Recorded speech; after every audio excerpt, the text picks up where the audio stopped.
Sí, Fray, sí Sí, se ve. padre, sí. Perfecto. San Pedro y San Pablo, como nos introducía ahí Rosita con estas frases, eh, hace poco hemos celebrado esta fiesta, ¿no? El 29 de junio.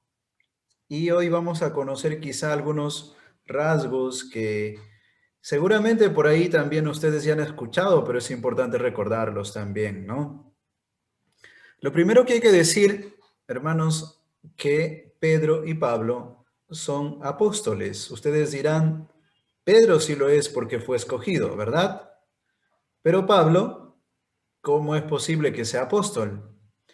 Bien, una de las cosas muy importantes que define a un apóstol es que haya sido testigo evidente del Señor, o perdón, testigo vidente, ahí está, que tenga un testimonio evidente del Señor Jesús. Y en este caso, Pablo sí lo tuvo, ¿no? Todos sabemos de su viaje de Tarso a Damasco, cuando Jesús le presentó y le dijo, ¿por qué me persigues? ¿No? Soy yo a quien tú persigues.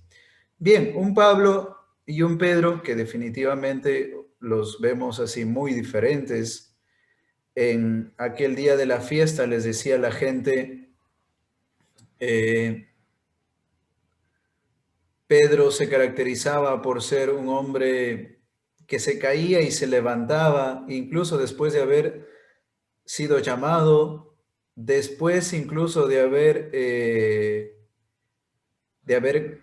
visto a Cristo resucitado, era un hombre así, que se caía y se levantaba. Por eso, después de resucitado, le dice a Pedro también allí en la orilla de Galilea, Jesús, Pedro, ¿me amas? Le dice 3 veces, ¿no? Sabe de esa fe un poco débil de Pedro, ¿no? ¿Cuántos nos podemos identificar como Pedro, que nos caemos y nos levantamos, estamos ahí, ¿no? En cambio, Pablo es un hombre más perseverante en el sentido de la lucha, de la continuidad en la conversión, ¿no?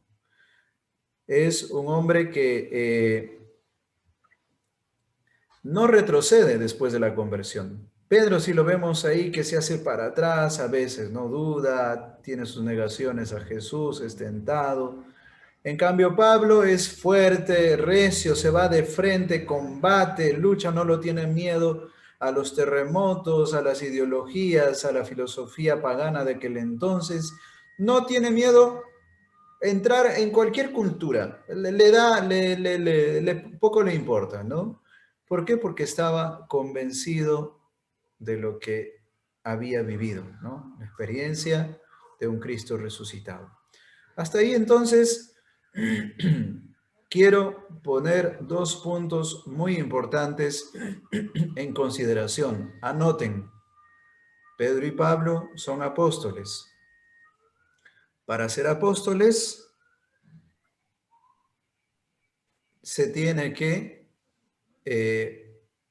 contar con la evidencia de Jesús en la vida, es decir, que hayan visto ambos a Jesús. Primer argumento. Testigos oculares de Cristo, que se hayan encontrado en vida. Número 2, un Pedro titubeante y un Pablo fiel desde la conversión, ¿no? Hay 2 cosas muy importantes entre ambos. Bien, si vemos un poco más de cerca a Pedro, era un hombre humilde. ¿Por qué? ¿Por qué humilde? Según la humildad, según la virtud de la humildad, hoy no solamente lo entiendo de la forma como mucha gente dice que Castillo de Perú Libre es humilde, ¿no? Es decir, la humildad no se refiere a estar despojados de la riqueza, ¿ya? Porque pueden haber ricos muy humildes. O sea, la humildad es un tema de virtud, no es un tema de no tener que comer o de vivir en la pobreza. No tiene nada que ver. La humildad es una virtud. Lean los santos y los santos han sido muy humildes. Cristo fue muy humilde. Entonces, Pedro era humilde no por ser campesino y no por tener pocas tierras quizá donde sembrar uvas o tener solamente el mar de Galilea para pescar. Pedro era humilde porque lo vemos en varios escenarios equivocarse y avergonzarse de su pecado. Realmente el que es humilde reconoce su verdad. Entonces, es importante entender, en este caso, un Pedro muy humilde, primero. Número dos, sí era ignorante, es decir, nunca había estudiado. Era un hombre poco culto, su profesión era la pesca y eso es lo que más sabía. Y en tercer lugar, pues Pedro era un hombre lleno de buena voluntad. ¿Por qué? Porque lo vemos actuar con sus amigos, con sus hermanos, se hacía pata, ¿no? Se hacía amigo rápidamente de sus hermanos, ¿no? De la gente, ¿no? ¿Por qué es tan amigo? Porque justamente combina muchas veces, hasta de nosotros es amigo Pedro. ¿Por qué? Porque es un Pedro que se cae y se levanta. En ese sentido, mi historia es parecida a la de él. Qué bonito cuando nuestra historia muchas veces se ve reflejada en la vida de los santos, ¿no? Nos consuela porque decimos, pucha, no estoy tan lejos de un Pedro, ¿no? Siendo él un apóstol y un santo, ¿no? Entonces hay algunas cosas más de Pedro. Pedro humilde, Pedro que no estudió, Pedro que era lleno de buena voluntad. En cambio, un Pablo que tenemos a la derecha, Pablo era un hombre importante, era doctor, lleno de sabiduría, porque sí había estudiado a diferencia de Pedro. Pablo era un hombre culto, ¿no? Educado en una gran escuela allá en Jerusalén, la escuela de Gamaliel. Pablo era un hombre retórico incluso, ¿no? Por eso es que en sus cartas también son muchas veces poéticas, esos himnos que él compone al Señor Jesús en algunas cartas, ¿no? Había estudiado y, por supuesto, a diferencia de Pedro, era un hombre de mucha sabiduría. Pedro era pobre, este es otro rasgo que no se combina tanto con la humildad, porque el despojo de riqueza, como les digo, no tiene que ver con la virtud de la humildad. Pedro era pobre, es decir, no tenía muchas cosas, riquezas, bienes. Vivía, era un hombre en ese sentido que vivía de la pesca, ¿no? Era muy dócil, ¿no? Pero también, si era bondadoso, también muchas veces era un hombre tímido. Lo vemos en las pruebas, cuando él tiene que ser muy amante de la verdad en el momento, por ejemplo, cuando Pilato, en el momento en que niega a Jesús, por ejemplo, era un hombre tímido, era un hombre miedoso, era un hombre que al caminar en el agua se hundió, ¿no? Es decir, este es un poco la personalidad contradictoria de Pedro. Por un lado lo vemos a un Pedro primario, ¿no? Al nivel de su carácter, que arremete fácilmente contra los enemigos de Jesús. Le corta la oreja a Malco, etcétera, ¿no? Un Pedro primario, molesto. Pero por otro lado, un Pedro tímido para los asuntos del Señor. Y muchas veces eso es lo que somos nosotros. Más fácil es enfrentarte a la vecina, ¿no? Decirle sus cosas, si te hace algo, que decirle a Jesús, yo te seguiré a donde vayas. Porque quizá conocemos muy bien de qué se trata el cristianismo realmente. De ya no pelearse con la vecina. Entonces me pongo miedoso, tímido, no quiero, estoy así temblando, ¿no? No quiero participar en tu camino, porque el seguirte a ti, Señor, implica llevarme bien con el mundo. Ahí está la timidez de Pedro también, ¿no? Era dócil, lo vemos, también obediente, porque también siguió a Jesús inmediatamente. Y Pedro también era un hombre imprevisible, ya lo vemos justamente por las reacciones que tiene, ¿no? en el Evangelio aparecen escenarios fácilmente para darse cuenta, pucha, Pedro es un apóstol, pues cualquiera piensa que es un hombre fiel siempre, que no se cae, ¿no? Pero, pero es imprevisible, es decir, al final Pedro también niega al Señor, eso no, nadie lo previó. De hecho, el ser apóstol no le quita estas realidades o estas experiencias de haberse un poco mostrado así a Jesús, ¿no? Por tanto, era un hombre difícil de entender, como ven. Un hombre dócil, por ratos se muestra tímido, un hombre imprevisible de rasgos en la familia y al nivel de socioeconómico, pues pobre, ¿no? No tenía muchas cosas. Un poco los rasgos de Pedro, ¿no? Pablo, por otro lado, era muy noble. De hecho, la cultura le regaló ser noble, ser muy listo, ¿no? Indomable Pablo, en un segundo lugar. Es decir, a Pablo nadie lo para, como les decía al inicio, ¿no? Es un hombre que llega a cualquier tipo de cultura, de lugar, y es imparable. Nada lo domina, ni las borrascas cuando viaja a Roma, se pasan noches con lluvia en medio del mar, se pasa en la cárcel, se duerme, etcétera.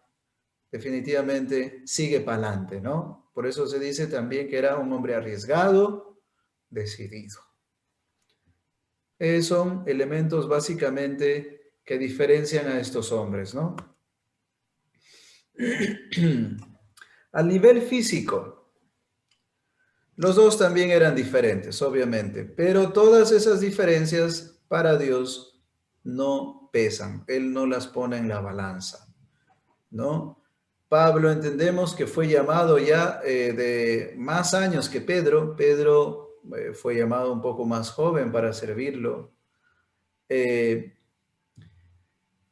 Sabemos que estas diferencias físicas, diferencias económicas, diferencias culturales no han contado para un llamado de Pedro y de Pablo. Para Dios no cuenta eso. Todo eso son cosas hasta hoy a los ojos de Dios que realmente para llamarnos a su ministerio no cuenta. ¿De qué le sirvió a Pablo haber estudiado en la escuela de Gamaliel? Saberse la Torá como buen judío judaizante, ¿no? ¿De qué le sirvió a Pedro ser pescador cuando Dios le cambia después, más tarde, la misión, el trabajo, ¿no? Bien, algo más. Sabemos lo que aconteció con los dos, gracias a sus cartas, gracias al Evangelio también, ¿no? Algo muy común entre ellos, la gracia les tocó a los dos. Es importante. La gracia de Dios les tocó y les hizo a los dos, fíjense, que se tornen en dos columnas muy importantes, primarias, diría yo así, de la iglesia. Y eso es lo que celebramos el 29 de junio, ¿no? Dos piedras, dos columnas muy importantes, y yo diría que también sobre las cuales se sostiene la comunidad apostólica, ¿no? Los demás apóstoles, ¿no?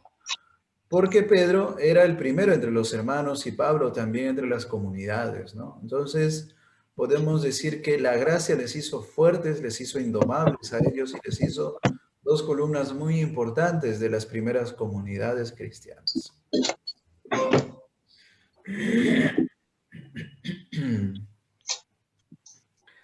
Bien, en cuanto a su testimonio, sabemos que ellos no son los únicos, pero son los que más se han distinguido en la predicación. A diferencia de los otros discípulos, no los vemos mucho. Han escrito poco los demás discípulos, a diferencia de un Pablo. Pedro predicó bastante. De Pedro tenemos una carta, un par de cartas, pero no tenemos más. No obstante, sabemos que desarrolló su labor en Jerusalén en Alejandría, después fue trasladado a Roma, ¿no? Entonces, si bien no son los únicos predicadores, pero son los más grandes, evangelizadores, ¿no?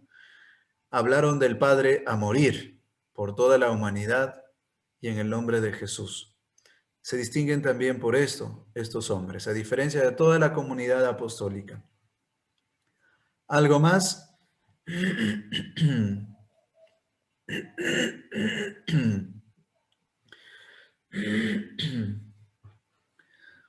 Sabemos que después de Pentecostés, Pablo es el que se convierte en, digamos, apóstol, ¿no? Es después de Pentecostés ese llamado que él tiene, ¿no? Más Pedro comienza a ser piedra en la vida pública de Cristo cuando Cristo le llama a ser cabeza, a ser jefe de la iglesia, a ser jefe de los 12, jefe de la comunidad, ¿no? Ahí también hay una diferencia. Pedro es apóstol en la vida pública del Señor porque tiene una misión importante en la iglesia. Ya Cristo no puede fundar después de resucitado la iglesia. La funda en su vida pública con una autoridad enorme, ¿no? En cambio, Pablo pasa a ser apóstol después de Pentecostés, después de que el Espíritu Santo bajó. El Espíritu Santo a ambos los transformó, es decir, los llenó de gracia, como decíamos anteriormente, ¿no? A pesar de las diferencias, el Espíritu los hace comunes en el amor, en predicar el amor del Padre, como les decía, y el año de gracia también, ¿no? Los llena de gracia el Espíritu Santo en Pentecostés. Ellos, dentro de su testimonio, de lo que más hablan es justamente del amor. Y eso les hace a ellos también comunes. Parece que las experiencias son similares las que han tenido, ¿no? Pedro con Jesús y Pablo con Jesús, porque su testimonio se sintetiza justamente en esta palabra. El amor de Cristo nos apremia, ¿no? Que si uno murió por nosotros, todos murieron. Todos deben de vivir por aquel que murió y resucitó por nosotros, dice San Pablo, en la primera carta de los Corintios, segunda carta de los Corintios. Pedro justamente va a hablar mucho más de la identidad de los cristianos, del sacerdocio de los cristianos, hablando de una comunidad unida por el amor. Por eso digo que el tema del amor es un tema común, tanto en Pedro y en San Pablo.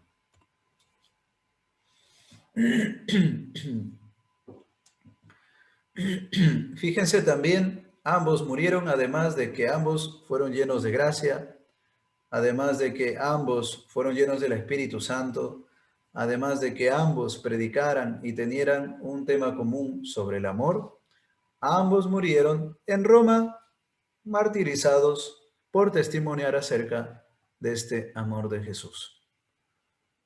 Los dos fueron crucificados, maltratados, colgados, lapidados. Realmente no sabemos cómo murieron exactamente.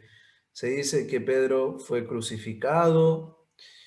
Hay algunas tradiciones, ¿no?, de la muerte de estos hombres, ¿no? Ahora, podemos decir, ambos eran hombres de Dios. ¿Por qué Dios no los defendió en su vida, perdón, en su muerte tan trágica, tan dura, tan difícil, ¿no? Ambos eran hombres de Dios. Definitivamente lo que digo, ¿no? De hecho, no hay nada que Dios no pueda cambiar, ¿no? Hasta los hombres más duros de corazón pueden tornarse corderos. Pero ¿qué es lo que le hace a un hombre tan fuerte físicamente cordero? La verdad que lleva dentro. Simplemente pensemos en el mismo Cristo. Cristo, siendo Dios, se hubiese rebelado contra el pueblo judío, contra aquellos que lo crucificaban, ¿no?, siendo Dios, pero se tornó cordero. Cordero justamente porque el tornarse cordero respondía a una misión. A su misión de Salvador, dice el profeta Isaías, Lo vimos maltratado, desfigurado, como cordero llevado al matadero, es decir, no se quejaba, no abría la boca, ¿no? Pedro y Pablo se hicieron apóstoles y ser apóstol significa también recorrer el mismo camino del Señor. Importantísimo cómo mueren estos hombres siendo muy fieles a Jesús.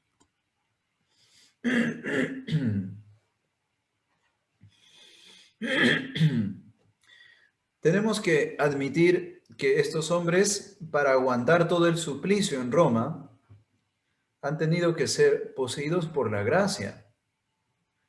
No sé si ustedes han leído, pero por ejemplo, en el libro de Daniel, estos tres hombres, eh, eh, Manasés,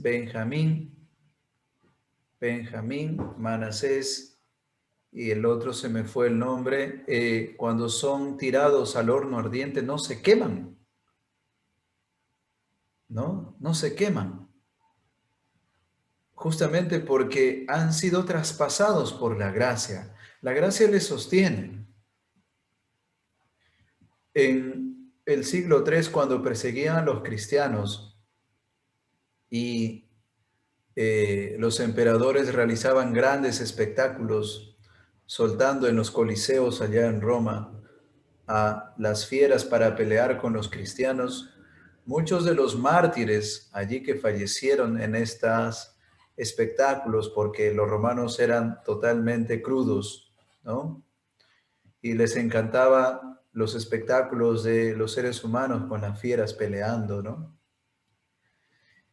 Muchos cristianos murieron ahí, pero muchos también vencieron a las fieras porque definitivamente la gracia les acompañaba.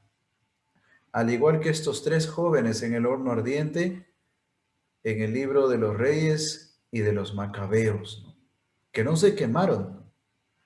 ¿Por qué? Porque los que son tocados por la gracia definitivamente van a ser sostenidos. Y Pedro y Pablo fueron tocados por la gracia, pero se hicieron corderos en el momento de su muerte, ¿no? Por tanto, también comparten el mismo martirio, comparten el mismo amor, comparten la misma gracia, comparten el mismo espíritu. Todos los demás es diferente, ¿no? La cultura, el lugar de donde provienen, el tipo de familiaridad, el físico, su sabiduría, las cualidades que ellos tienen, los rasgos, todo eso es diferente. Pero aquí hay la gracia, el amor, el espíritu, hasta en la muerte les hace o son iguales, ¿no? Bien.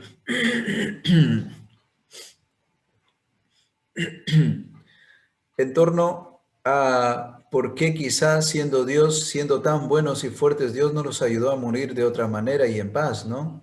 Podemos decir, aquí nosotros vemos muchas veces lo exterior, ¿no?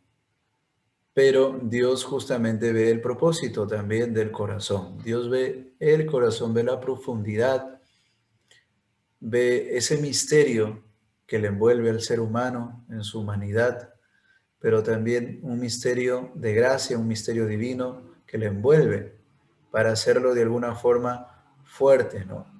Y esto es lo que pasa con estos dos hombres, ¿no? Dios no ve las maldades, Dios no ve el martirio que le toca vivir. Dios siempre mira el corazón.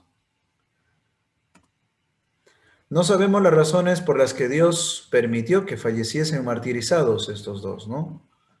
Pero hay que entender que Dios nunca les falló porque tenían un propósito, Él tenía un propósito con ellos, testimoniar, ser columnas, firmar con su santa sangre lo que habían predicado, es decir, dar la vida por Cristo, ¿no?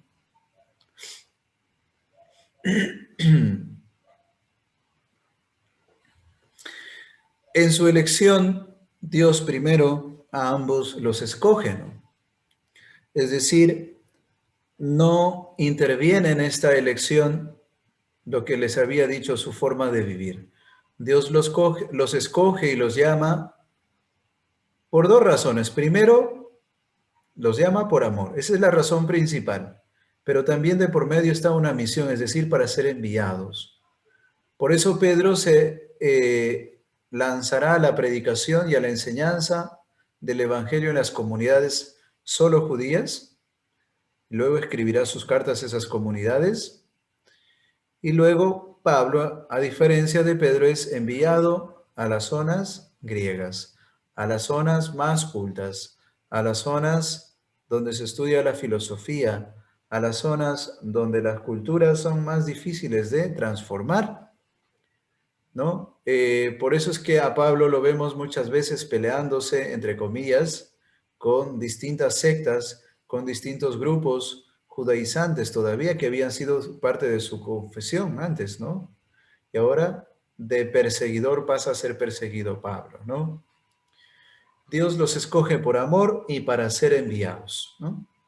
Y el Espíritu hace que la palabra pues no sea vana en ellos, es decir, eh, en ellos se realiza en plenitud lo que es la palabra elección, lo que es envío.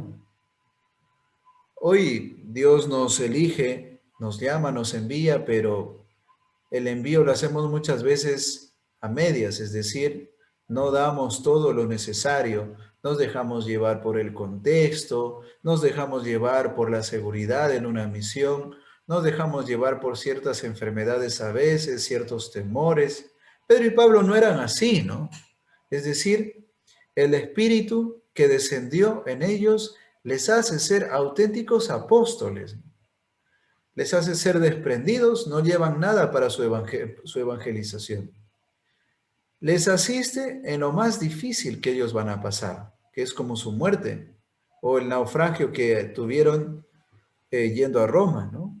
Es decir, la elección y el Espíritu Santo se realizan en plenitud en ambos corazones, de ambos señores, ¿no? De ambos hombres, ¿no? Y ellos no realizan su misión a medias. ¿Por qué? Porque el Espíritu Santo estaba plenamente en ellos también. Bueno, y eso no significa que nosotros no esté plenos, ¿eh?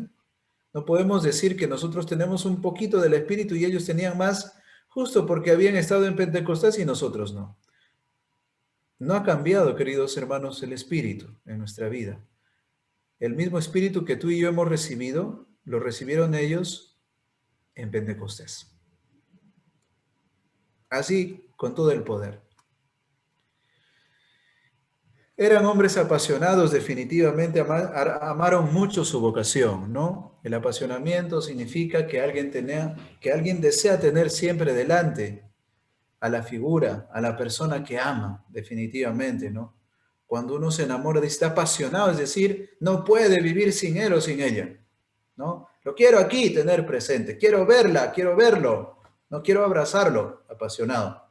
Es decir, todas las cosas se hace pensando en él, ¿no? Y lo que hacían los discípulos, es más, el apasionamiento te lleva a vivir según esa persona, a estar mensajeándose a cada rato, etcétera, tantos mensajitos, cosas, cartitas, etcétera, enamorados, ¿no? Pedro y Pablo estaban enamorados del Señor, apasionados, ¿no?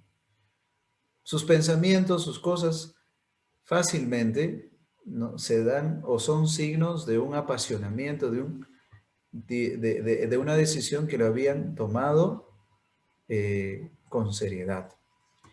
Bien, en este sentido, Pedro y Pablo fueron dos apasionados de Cristo, obviamente. Hoy también es así, hermanos, sí, y aquí un poquito y brevemente también hay que revisar cómo está nuestra relación con Cristo, porque nosotros no tocamos la figura de estos dos hombres simplemente para, qué bonito el Padre Shego explicó. No, ¿de qué te ha servido eso? Qué bonita la vida de ambos apóstoles, Fray, ¿no? ¿De qué te ha servido eso? ¿No?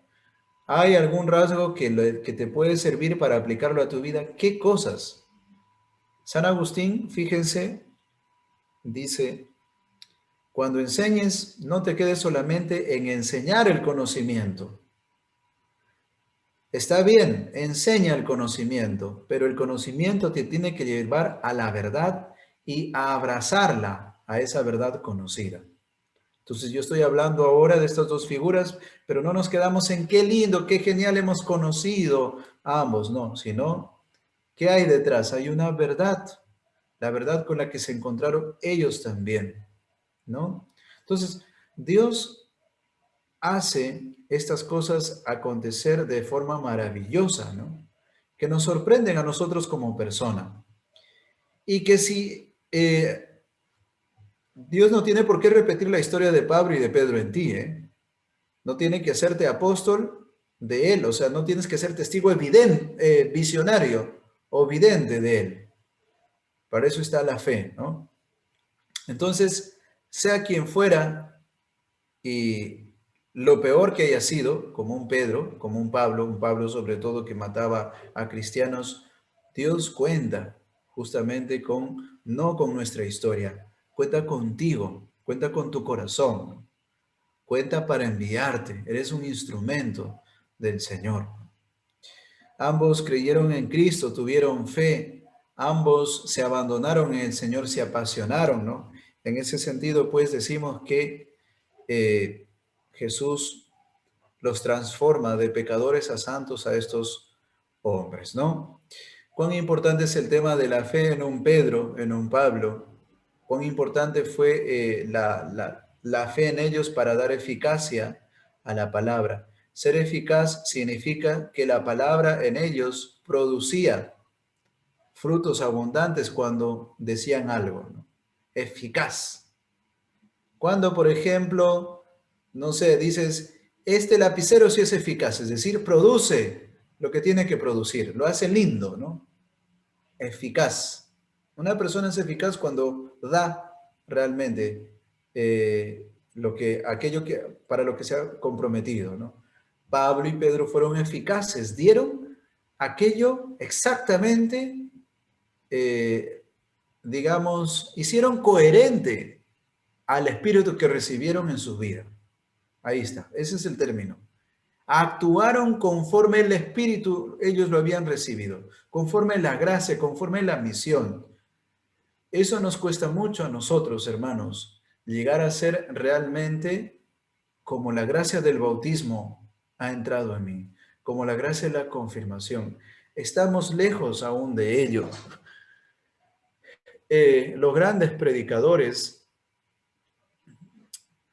hace tiempo en la iglesia decían que la iglesia en los años, desde hace unas 30, 40, desde hace unos 30, 40 años atrás, desde el Vaticano II, necesita una especie de avivamiento pentecostal. O sea, queriendo decir de otra manera que necesitamos un nuevo Pentecostés, donde hay que regresar a predicar el carisma, ¿no? El carisma, el testimonio de un Cristo viviente. Falta ese fuego, la iglesia ha perdido ese fuego. Ha ido por las ramas, ¿no? Se ha secularizado en muchos aspectos la iglesia, ¿no? Y por eso necesitamos ir a encendernos en ese Pentecostés, ese avivamiento que tuvieron los discípulos después de Pentecostés, que se fueron donde sea, como Pedro y Pablo, ¿no? Ese espíritu de Pedro y Pablo nos falta a todos nosotros como iglesia. Ese mismo. Nosotros ya no actuamos así. Por eso les hablo de que ellos actuaron coherentemente de acuerdo a lo que les pidió el Señor Jesús. Como les decía, nosotros tenemos miedo muchas veces a enfrentarnos a lo más difícil, ¿no? Eh, Hoy, pues nada, para ir cerrando ya esta parte de la reflexión, vamos a pedirle al Señor para que siga regalándonos grandes figuras en la iglesia, pero sobre todo para que sepamos que nuestra fe es una fe apostólica y que no descuidemos ese apasionamiento también en nuestra vida, el apasionamiento que tuvieron estos hombres del Señor, ¿no? Hasta aquí la reflexión. Voy a dejar estos 4 minutos para si tienen alguna pregunta y para que se despierten si por ahí alguien se quedó dormido. ¿Tienen alguna pregunta? Todo está claro y si no yo les pregunto, ¿eh? Pregunte, Fray. ¿Alguna pregunta por ahí?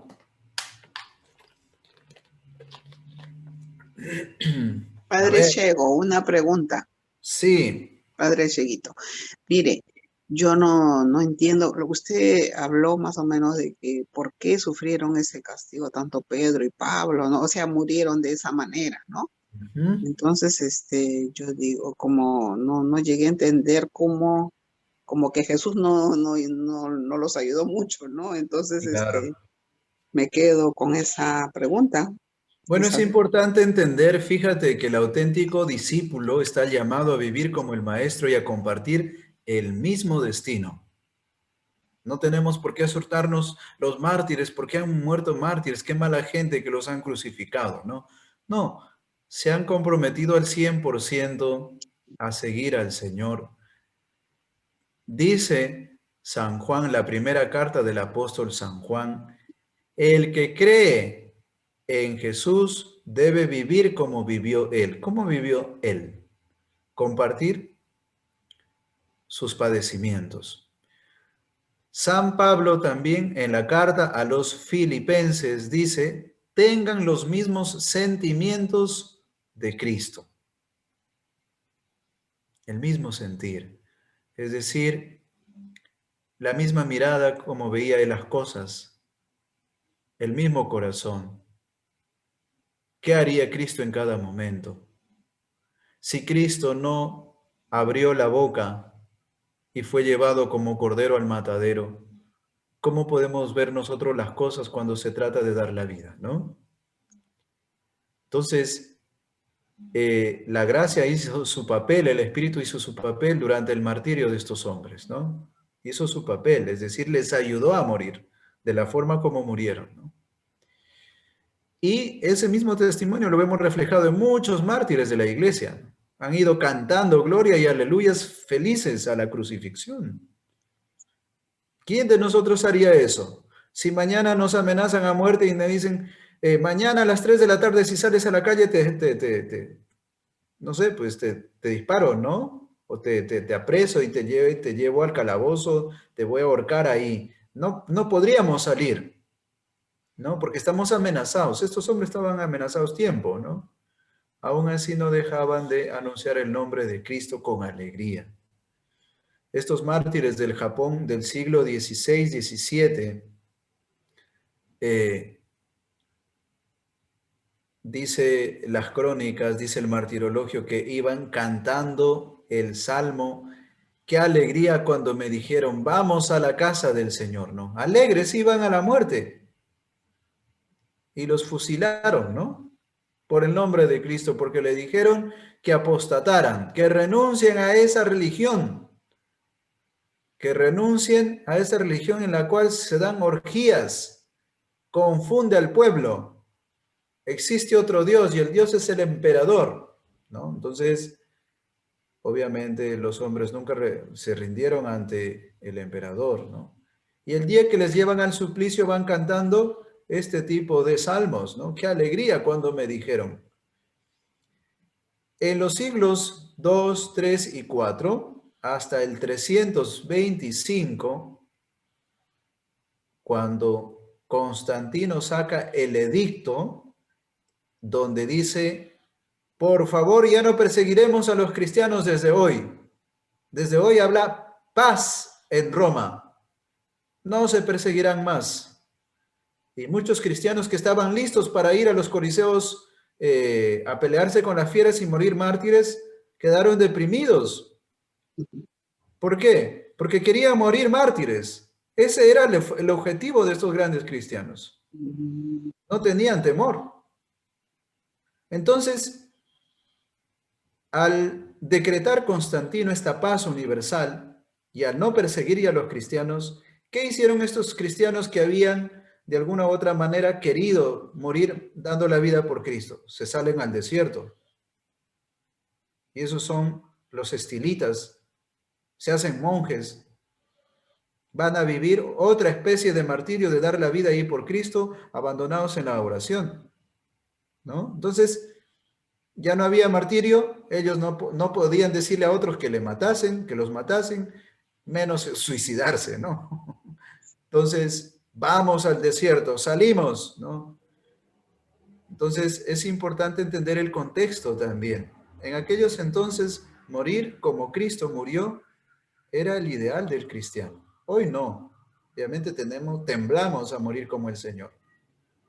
Si no venimos a la misa, si yo no me quiero levantar a hacer la misa cuando hace frío, ay, ¿qué será? Pues que el día que nos ofrezcan martirio, ¿no?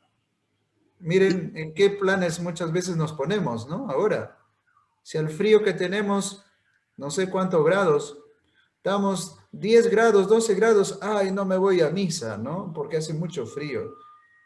Y si te dicen, renuncia a Cristo, lo haríamos corriendo quizá, ¿no? Bien, estos dos hombres nos ayudan muchas veces a tener una fe recia, realmente convencida. Vuelvo a recalcar, el Espíritu, la gracia que ellos recibieron en su vida, ellos lo hicieron coherente, es decir, actuaron conforme al Espíritu recibido, conforme a lo que ellos habían sido elegidos, para lo cual habían sido elegidos. Vale decir, hoy somos cristianos, vuelvo a repetir, pero ¿cuánto de coherencia vivimos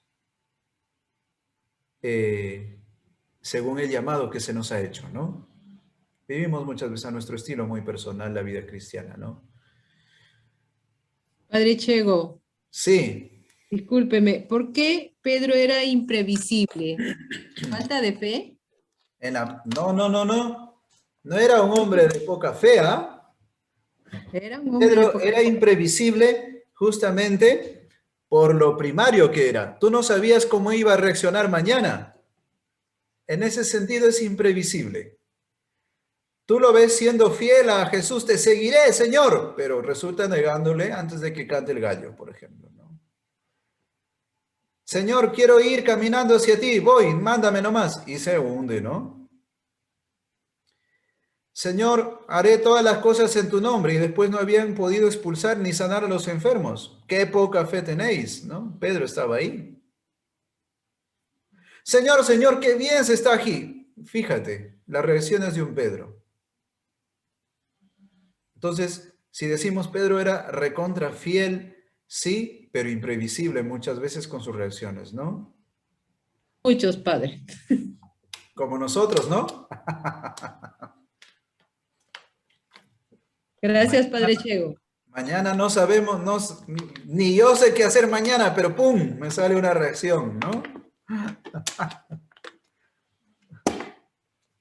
¿Algo más? Padre Chego, ¿por qué Constantino cambia en su actuar y a no perseguir a los cristianos? Mira que Constantino se hizo cristiano, se hizo bautizar. Su mamá se hizo bautizar. Entonces fue un tema de Pero ¿cómo así? evangelización. ¿Por qué se cambió así de repente, después de tanto perseguir? Justamente porque él veía que el martirio no iba a terminar al cristianismo.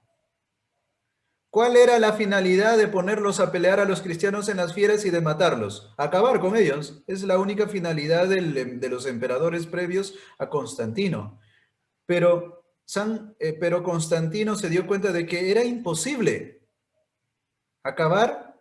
Por eso Tertuliano decía, la sangre de los mártires es semilla para nuevos cristianos.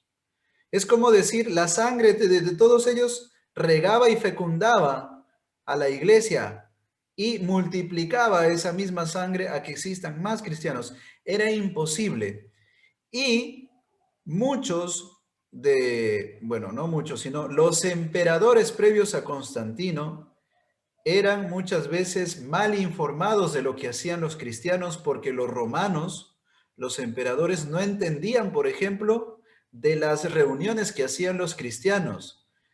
Según la historia, se decía que estos cristianos se reunían en cuevas por temor a los emperadores y hacían orgías, según los comentarios de los emperadores y de los soldados que los perseguían. ¿Y a qué llamaban orgías los romanos? A la Eucaristía. ¿Por qué? Porque en la Eucaristía se decía que comen la carne y sangre de Cristo. Y eso no entendían. Entonces estos se están matando. Comen carne humana. Son antropófagos. Son caníbales, ¿no? Entonces, esta es una religión peligrosa. Vamos a atacarlo, ¿no? Vamos a vencerlos. Vamos a extinguirlos, a eliminarlos. Entonces, históricamente, hasta el siglo IV, los emperadores nunca entendieron el cristianismo. Y además, ellos reaccionaron tan igual como cuando el faraón reaccionó con el pueblo de Israel. Este pueblo es peligroso. Va mañana a multiplicarse y masivamente va a ganar las elecciones y va a tomar el gobierno, ¿no? Algo así, en nuestro contexto, ¿no? Entonces, hay que aniquilarlos. Pero se dieron cuenta de que eso era imposible. Y cuando Constantino se dio cuenta de que se hablaba del nombre de Cristo, de que la Eucaristía no era matar seres humanos, sino era algo simbólico y algo significativo, entendió de que este cristianismo de que la gente predicaba era una religión un poco curiosa y de paz, de que eran hombres buenos. Entonces se dio cuenta de que realmente no valía la pena tener un imperio en el cual se masificaba la vida cristiana en sus fieles, ¿no? Para Constantino era mejor comprar a los cristianos y hacerse bueno, porque así tenías un apoyo para seguir siendo emperador, para ayudar a no resquebrajarse el imperio, porque era masivo el cristianismo, ¿no? Entonces, Constantino se da cuenta y por eso declara que desde hoy ya no se perseguirán a los cristianos. De hecho, él no oficializa el cristianismo como religión, pero se dice que ya no se van a perseguir, no habrá persecuciones. Entonces, obviamente deja en libertad que si alguien quiere pertenecer a la iglesia, que se haga cristiano, ¿no? Y más tarde, él se hace bautizar y su mamá también, ¿no? Porque desde ahí se comenzó un poco más la vida del cristianismo, digamos, a calmarse en estas persecuciones. Muy bien, pues nada, hermanos, yo los tengo que dejar porque tengo una reunión ahorita. Ha sido un placer y un gusto. Vamos a darles la bendición en el nombre del Padre y del Hijo y del Espíritu Santo. Amén. Señor bendito, derrama tu espíritu sobre estos hermanos, sobre las aves, para que su corazón se sienta fuerte como el de San Pedro y San Pablo. Que puedan anunciar en lenguas tu reino, Señor, a las naciones. Que tu espíritu les haga imparables en su misión. Que sean coherentes con el espíritu que has derramado sobre ellos. Que hagas de ellos una comunidad, un grupo misionero para testimoniar que estás vivo y que tú habitas en medio de nosotros. Ya no tenemos un Dios de vivos, ya no tenemos un Dios de muertos, sino un Dios de vivos. Y por eso te glorificamos, Señor, por eso te damos la honra. Que todos nuestros hermanos esta noche imiten en la virtud, en el testimonio a un Pedro y a un Pablo, pilares de la iglesia, sobre los cuales también nuestra fe se sustenta. Gracias, bendito Dios. Regálanos ser perseverantes y coherentes hasta el final. Que el Señor los bendiga a todos, hermanos, en el nombre del Padre, y del Hijo, y del Espíritu Santo.